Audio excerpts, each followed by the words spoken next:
So you clicked on this video because your home isn't cozy. Does your house feel a little bit sterile or gray, or you just feel like something's off even though everything that you got for your home was supposed to look right? Well, you came to the right place because today I'm going to be showing you guys my cozy design method. So if you don't know, my name is Cooper and I'm an interior decorator based in Portland, Oregon. Something that I pride myself on quite a lot is my design process. I am really thorough and detail oriented when it comes to spaces, and I always try to make sure things feel as cozy as possible because your space is not going to feel like home if it's not cozy. It's just not. It could look aesthetically pleasing, it could look beautiful, but when you're in it, you're just not going to feel as good as you might be able to. Today, I'm going to be breaking things down, kind of unpacking what makes a room feel cozy and how to do this. There's a lot of different ways to go about it, and it doesn't have to be all expensive. I'll give you guys some higher cost ways and some lower cost ways to upgrade your space and just make it feel a little bit more cozy. Just before I get into this video, I wanted to give a little bit of a disclaimer that these are my ideas and my design process. I'm not saying that anybody has to relate to these. I'm just giving my advice and you can take it or leave it. It's totally up to you. I always say that what matters most is that everybody is happy with the space that they have. It doesn't matter if I like it or some other person on the internet likes it. It matters that you like it. By no means am I trying to tear anyone down here. This is all just in good fun. So the first thing that I wanted to talk about when it comes to making your home feel a little bit more cozy is going to be lighting. As I've talked about before, lighting is extremely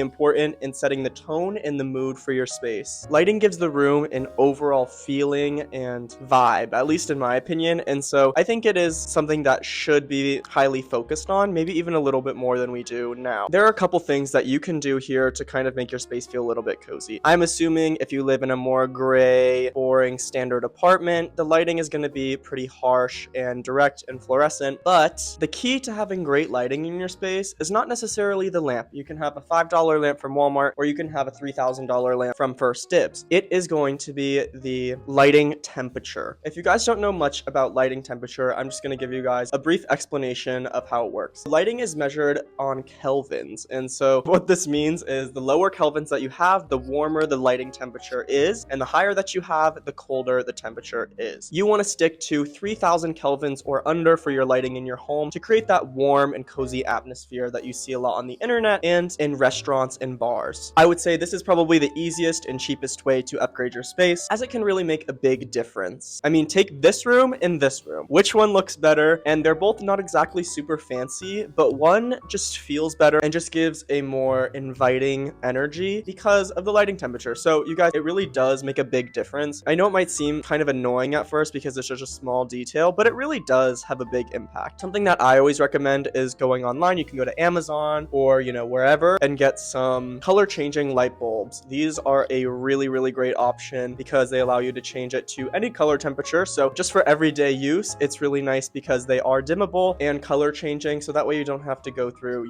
putting a dimmer in and everything like that. Okay, let's move on. So not only are the bulbs and the lighting temperature important, but the lighting itself is also very important. Like I said before, bulbs are going to be the more lower cost option, and I would say that buying lighting is probably the more mid to high range cost depending on what you want for your space. I always say that you want to layer your lighting. You want to have some table lamps scattered throughout, you want some wall sconces, you want some pendant lights. You want a mix of everything for your space to kind of make it easier to maybe not use that so-called big light in the ceiling. Have multiple sources of lighting that will make you look better in your space and your guests look better in your space when they're over. There are a couple pieces of lighting that I can recommend to you guys just as like a little, quick drop. I know that IKEA just released this really cool paper lantern pendant. These are really great. I have something similar in my own apartment in my bedroom, and it's really great. This gives off a ton of nice and warm lighting, and I think the one from IKEA is a really great, cheap, and affordable option for anybody who's looking for a simple upgrade. This can also be really great if you have higher ceilings or just a lot of white wall space. It'll help fill up the room and just make it feel a little bit more cozy. For table lamps and floor lamps, I would say always go vintage here, or if you're not, I would say do something a little bit more on the vintage leaning end, at least when it comes to appearance. I find that overly modern lighting constantly throughout a place can really cool it down a little bit. I would say that I really do love modern lighting, but I think it's always good to mix it with some more vintage stuff as well. So some really great places to find some vintage lighting are going to be obviously your local secondhand stores and thrift stores or antique stores. You can find a ton of really great stuff there, but if you don't live in a big city, you can actually go online. There are a couple websites like Cherish and Etsy where you can find some really great vintage lighting. And a lot of the times they do have stuff that ships internationally as well, which is super great. I actually have a sconce in my apartment that's from Denmark. I think you might actually be able to see it behind me. It's that red one in the corner. I got it on Etsy and I think it was like 20 bucks or something like that. And I really like it. It's definitely pretty doable to find some nice vintage lighting. You just have to look for it. Something else that I'm going to recommend to you guys that might not be as popular when coming from interior designers or decorators nowadays is getting at least one lamp with a lampshade for your place. I think this does wonders when it comes to making your space feel cozy. Personally, I'm kind of slacking on that point, and I honestly shouldn't make the point unless I follow it, but I do really believe it. I do not have a lamp with a lampshade in my apartment yet. I'm going to be moving very soon, and so I've been holding off on making any major purchases for my space. I always feel like lamps that give off a glow are really great, and when you have a lampshade, it kind of diffuses the light and makes it a little bit less harsh and a lot more comfortable to be around. You just want to avoid anything too harsh or direct. You don't want to see any exposed light bulbs or things like that because it'll just feel a little bit blinding and you never know when you're going to get some glare from it. Lighting is very important. You want to stick to 3000 kelvins or under for any lamps, and you want to layer your lighting in your home. Like I said, have multiple lighting sources from different types of lighting and mix it up. Don't keep it all the same style. I think a more eclectic vibe when it comes to lighting can really help make things feel a little bit more warm. So the next thing that I wanted to talk about is going to be furniture pieces that you pick for your home. These are extremely significant in the way that your home feels. I understand that furniture pieces can get very expensive. You know, they range from hundreds of dollars to thousands of dollars. It can get pretty pricey, so obviously this is not exactly a low cost option. So when you're shopping around for furniture pieces, you want to make sure that you have a color palette in mind. I would say it's always great to go into a design project, whether that's you're moving or you're renovating or you're just, you know, swapping some things around, to have a color palette or a general tone that you want to go into for your space. My recommendations here are going to be, don't be afraid of color. When you're trying to create a cozy space, I think it's really important to integrate color. And I know this might be a little bit controversial for the neutral lovers out there, but even if you want a very neutral space, it is still really important for you to integrate a little bit of a pop of color or just something small. So how do you figure out what kind of color palettes or vibes that you want for your space? I would say Pinterest is a really great option here. I would say be careful when you're on Pinterest because sometimes those spaces can be unrealistic for everyday life in the way that they function because it is very aesthetic focused on there. So just be warned on that one. But I would say that you can take really great color palette inspiration from there. Depending on the style and vibe that you want, I would lean into either warm toned furniture pieces or cool toned. But personally, I think warm toned is usually the way to go because it does feel a little bit more cozy that way. So what I did for my personal apartment is I was on Pinterest, you know, I watched a bunch of YouTube videos and I had a general idea of what I wanted for my space. You know, I moved into a super modern, super sterile apartment, very industrial and basic. I wasn't working with much when it came to the architecture of the space, so the design really had to carry in here. I wasn't afraid of color. I said, let's put down a 10 by 14 foot green rug in my living room to kind of cover up those boring floors. Let's do a warm toned bright red couch in my living room and some really great cream colored curtains. I would say that this turned out really well, at least in my opinion, and it kind of gave the space a much more warm and cozy vibe. Personally, for you guys, I would recommend that you go out and look at some jewel tone color palettes. I always think those look really elevated and really pretty, but also really cozy and warm. So those are a really great option if you're trying to figure something out. And something that's also really important to consider here is going to be mixing wood into your space. You need at least a couple furniture pieces in your home that are made completely out of wood. I think it is very key to making things feel a little bit more dynamic and a little bit more cozy. You know, whether that's a console table, a credenza, a really cool lamp. I would say a lower cost option here would be maybe finding a side table on Facebook Marketplace. That's just a simple wooden side table. A piece of art with a wooden frame can also really work. It doesn't matter what it is. It can be small. As long as you have it there, it will make a big difference. So you want to stick to more colorful jewel tone furniture furniture, lean into those warm color palettes. You can go on Pinterest, like I said, to find some inspiration, and integrate wood into your space. You really need those couple things to help create a nice cozy base for your home. And you guys, I'm not saying that you have to have your entire home furnished immediately. I never think that's great, but I do think that investing in pieces that will make your space feel cozy as your basics are going to be your best friend, because then that way you don't feel like you have to buy a bunch of decor items super fast to make your space feel warm. So the next thing I wanted to talk about is textiles. So for textiles, like I had said before, mixing is really key. When it comes to fabrics, you don't want to have,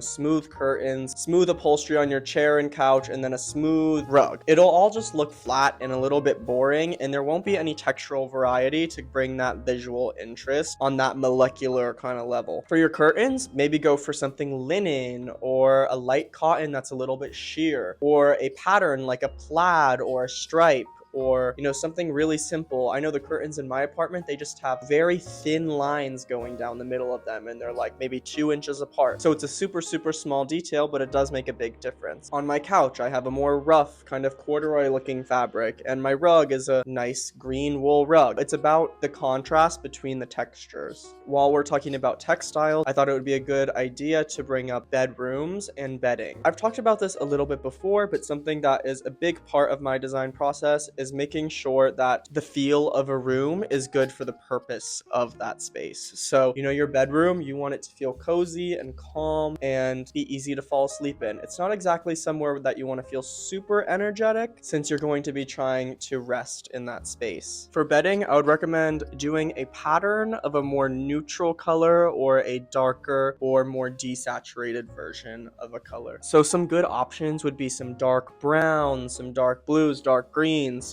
things along the lines of that. So like I said, it's really about layering these textiles, mixing it up with different textures and fabrics and colors to really create something that is layered and comprehensive. Because there's nothing more boring, there's nothing more sterile and not cozy than a space that feels flat. Something that I wanted to touch on as well while we're talking about textiles is comfortability. This is something that I think a lot of people overlook when they're buying furniture, because it's so heavily based on aesthetics when it comes to a lot of people's opinion. You always need to test out whatever furniture item you're going to have in your home before you buy it. It is so important that you find something comfortable, because you are going to be spending a lot of money on it, and it is going to be sitting in your home. Sit on that couch before you order it from CB2. Touch the fabric of the chair, check around it, make sure it's clean and that you're going to be comfortable in it and that it's going to work well. You don't want to go out and spend your money without having an informed decision. Try your best. If you can go out to a showroom or read online reviews, whatever it is, just make sure that you're checking that,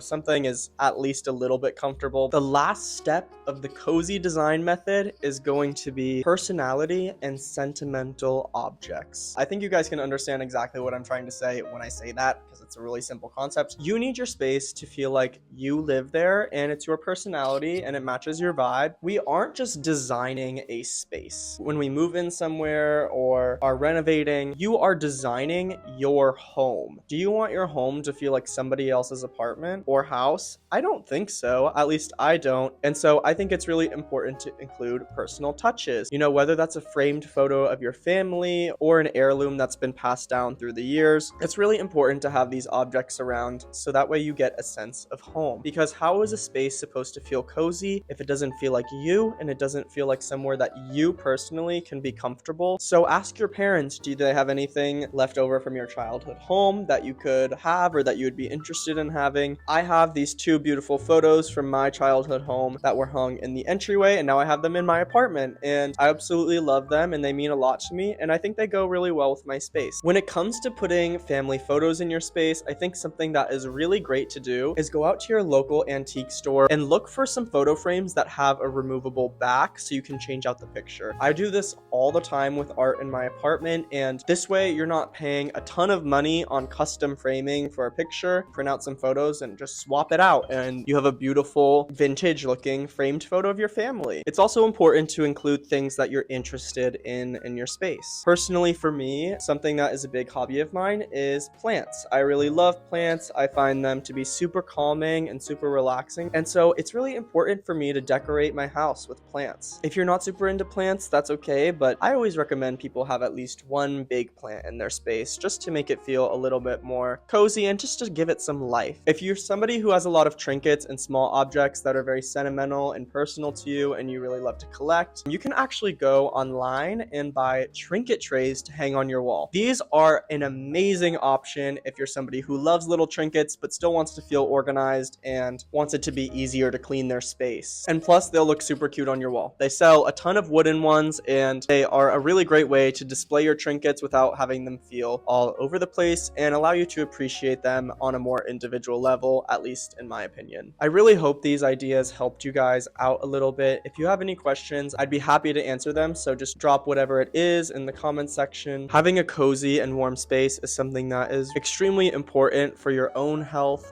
Consider these things if you're interested, and take with that what you will. As usual, you can find me on Instagram at Cooper Osinski Interiors, or you can visit my website cooperosinski.com, where you can book a consultation with me and I'd be happy to sign you as a client. So there's a ton of information on my website about that. I really hope you guys enjoyed the video today, and I hope you're having a fantastic day, whatever day you're watching this. And yeah, I'll see you guys next time. Bye.